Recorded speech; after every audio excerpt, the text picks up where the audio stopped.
Welcome everyone to the 6th round of the Norway Chess 2026. On your screen is the hero of this tournament, Alireza Firouzja. What a guy he has been. Immense willpower, playing with a broken leg, coming to the tournament hall in a wheelchair, and yet leading the tournament at halfway mark, and that is just absolutely brilliant.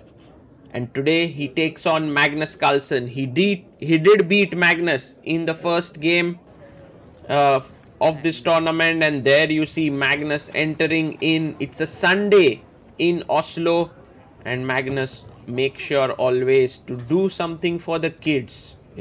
That's what he's known for, and he's having a pretty dismal tournament. He's at the last position, but with the Norway chess scoring system, things can always turn around very rapidly. Magnus taking out some time to listen to something. I don't know what exactly.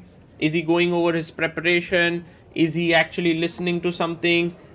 No clue. He comes in and he's going to do few interviews. Let's hear him out. Første halvdel at du kan slippe skuldrene litt ned og rett og slett bare gå i angrep, eller har du lyst til å konsolidere? Føler deg bra i det?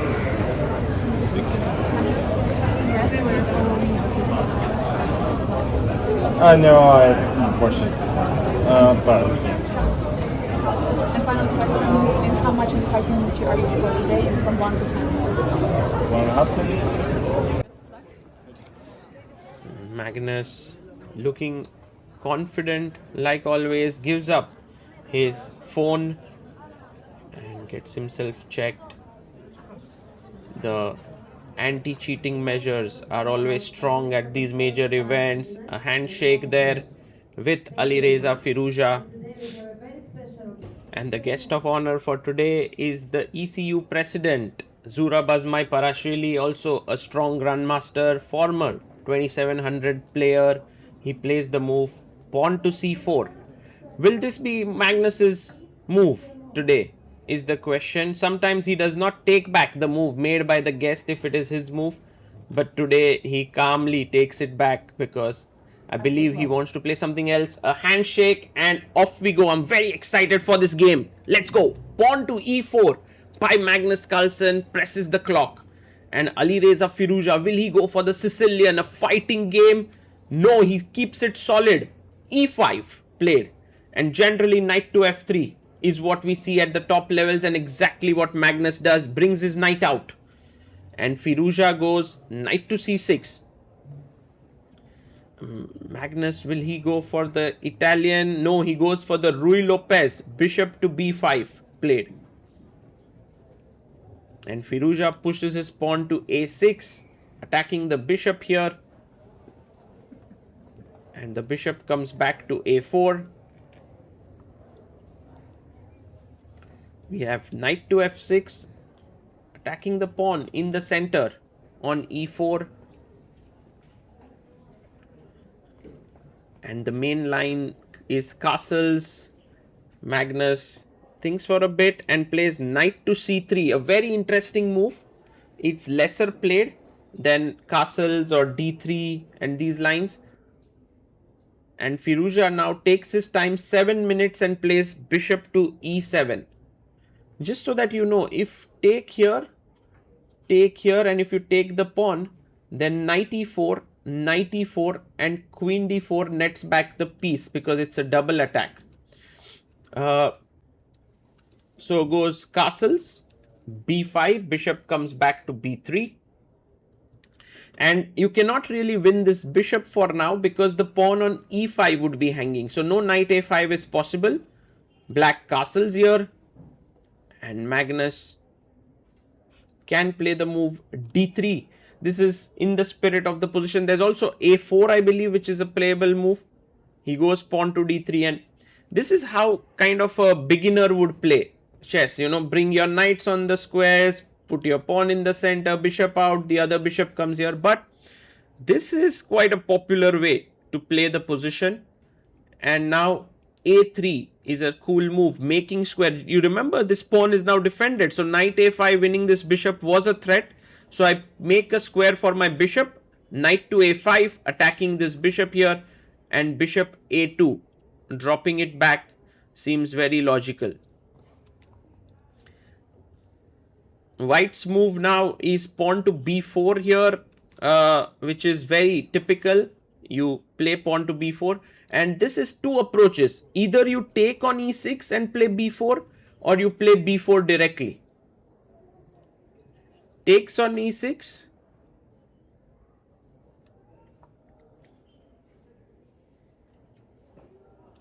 F takes e6. And now b4. Pushing forward. Attacking the knight. The knight has to go back to c6. And bishop d2 is what has been played before. So the main idea of this is to bring your knight from e2 to g3. But if you do it immediately, then a5 becomes a strong move for black. So you start with bishop d2, you connect your pieces. Now a5 is not possible because b5 is hanging. And so queen e8 played by Alireza here. It's a very logical move. You want to get your queen here, you want to play knight h5, knight f4. But Magnus continues with his strategy of knight e2. Two things. Knight goes to g3. The other is you want to play c3, a4, d4. And Alireza goes knight to h5. That was his plan as well. I'm enjoying how this game is building up. It's a very slow positional game. Pawn to c3. Magnus isn't really afraid of this exchange sack for now because he has things well coordinated. Queen g6. Now the threat is, it's not even a sacrifice. It's a winning of a piece. So you have to play knight g3 now. He brings his knight to g3. Puts pressure on the knight on h5.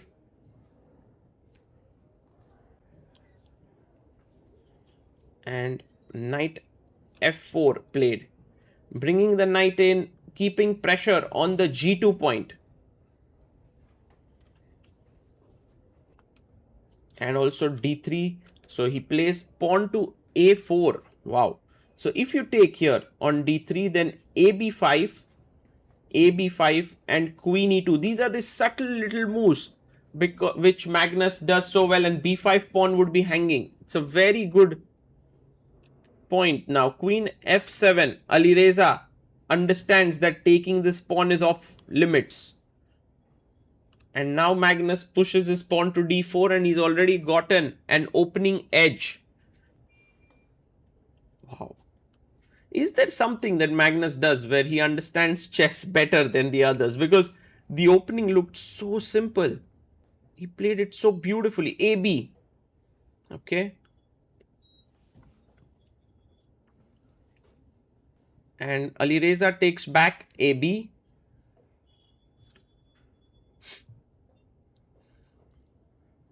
Rook takes a8. Rook takes on e8. And now take on e5. Could be a way, but I think it's better to just wait with h3. But Magnus takes it. And now for Firouzja, very important to take with the knight first. Takes, and I think the position remains very, very pleasant for white, but black is completely fine. But Firouzja takes with the pawn. And this, I think, is a mistake. Because what he has underestimated is this variation, bishop takes f4, a very nice move. You must take with the pawn, otherwise it remains a weakness later. And if Magnus had to play knight e2 here, saving his knight and getting rook d8, then black was fine. But there is an intermezzo here. White to play, very cool move which Magnus finds, queen d7, attacking the knight. So there is no time now for the knight to move. If you go knight d8, I have already knight e5. This is crushing. So he takes on g3, Magnus takes on c6, attacking the rook and the pawn. The only logical move is g takes f2. You can see how pressure is mounting on Alireza Firouzja. And now not rook f2, because then it's check, take on f1, king f1 and g4. You win a piece. So you start with king f2. And if a move like rook a2 check, just simply drop your king back. This is weak, everything's falling. So rook f8 is an excellent move. The rook was hanging, so it goes here, threatening g4. And now Magnus calmly brings his king back. Now the engines, many of them were saying king e2 is a better move, but king g1, very simple. Magnus understands this better than engines as well. Bishop d6, defending here, attacking this way. You could anyway not save the b5 pawn, so takes. Queen takes b5, Magnus has won a pawn. Now attacking the g5 pawn, pawn to g4, attacking the knight here. And knight d2 defends the rook and attacks the queen and rook.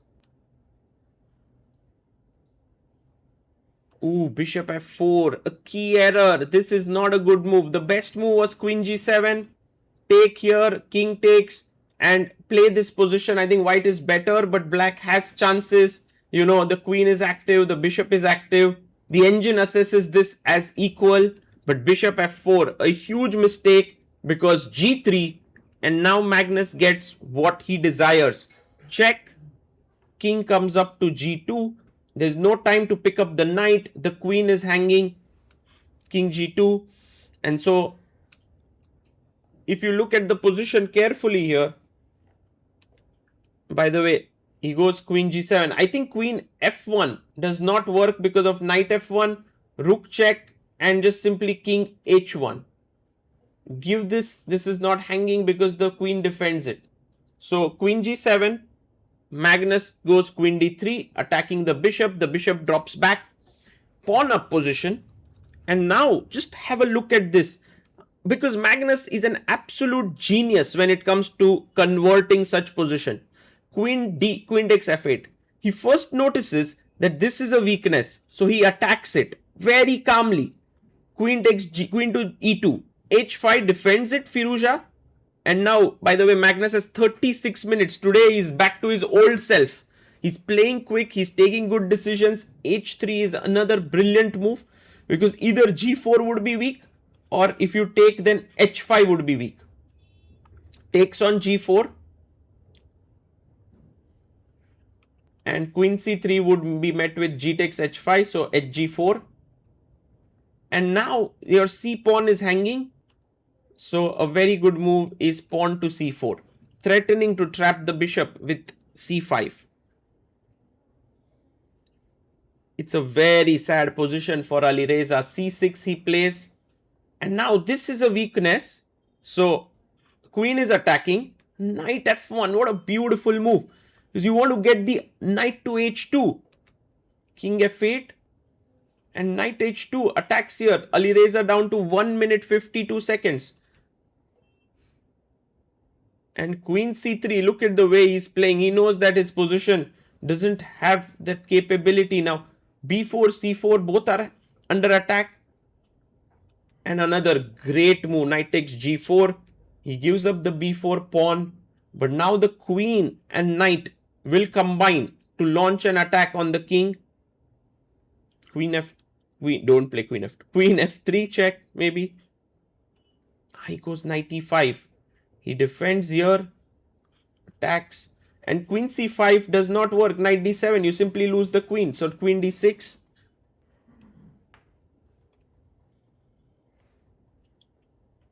And Magnus goes queen to h5, defending the knight, king e7. By the way, if you give a check, it's only one check, king h3. There are no more checks. He's seen it.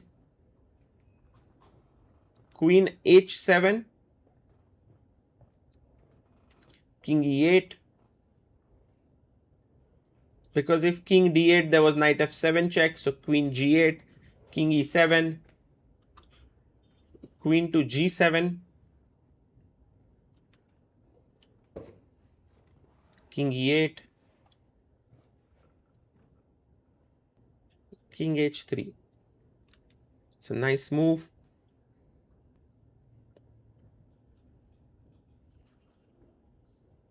And now bishop d4.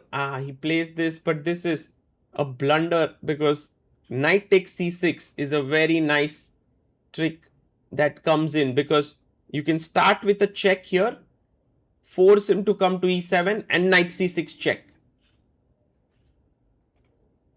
Magnus, so good, so good. Check, force to come up,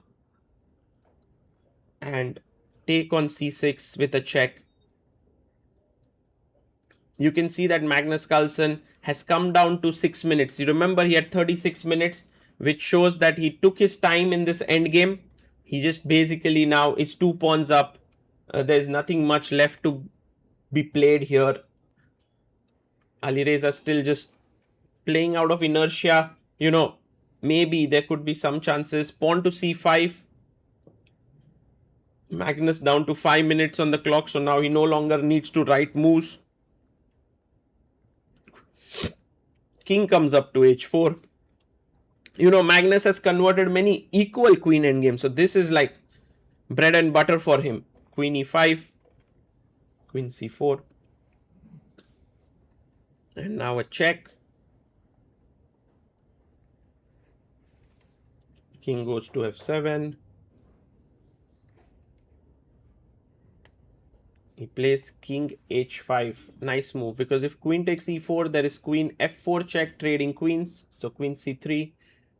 And now e5 comes in as well, where you have your pieces. He goes queen c2 with just 1 second on the clock and check, and loses the pawn. Magnus scores a very, very nice win. A clinical win. Right from the opening till the end game, he played like a maestro, like the GOAT whom we've known for so many years.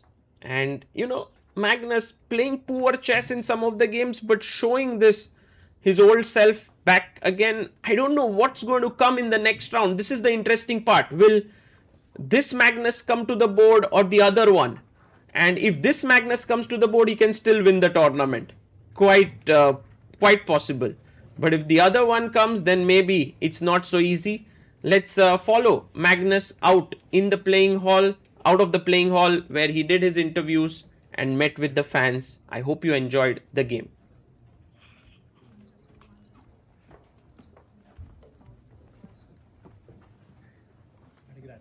Kan jeg bote deg med studio? Ikke? Nei, ikke sånn superkeen. Jeg kan godt si her, liksom. Det er ikke noe.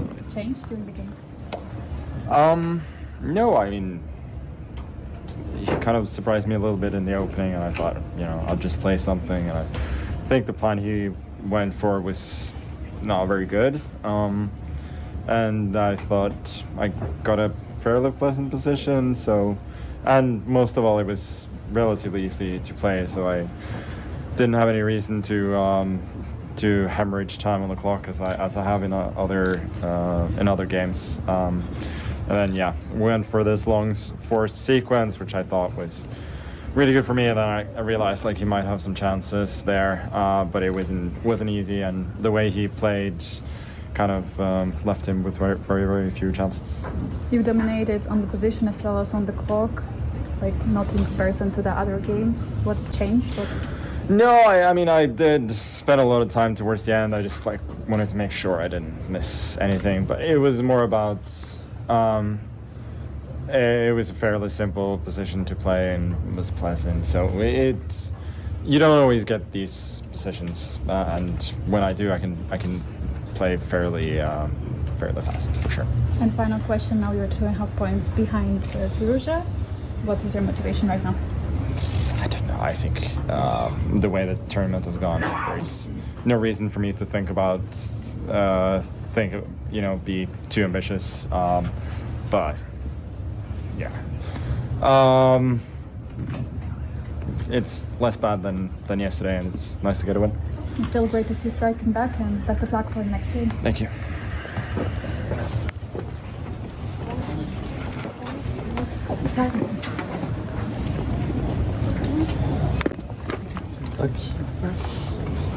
Hi Magnus, congratulations. Thank you. Take that photo with you.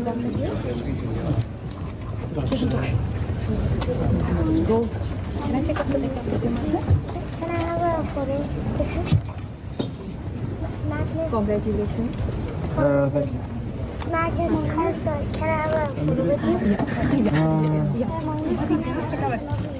Yeah.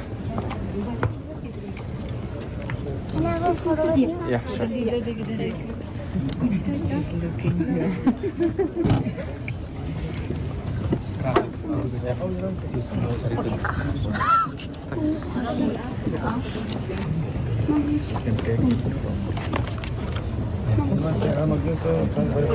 Tusen tack, Magnus.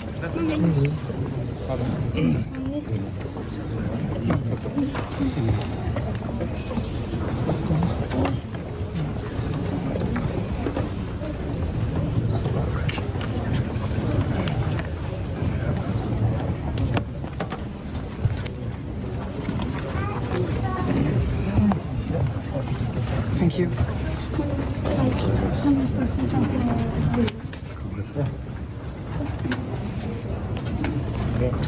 One second.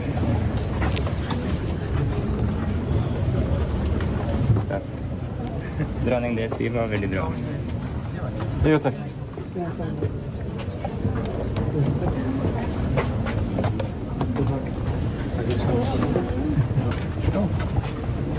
How are you, Magnus? You play sport. Yeah. I'll just. Yeah. Tusen tack. Yeah, sure. Thank you. So, what is it? This is the big.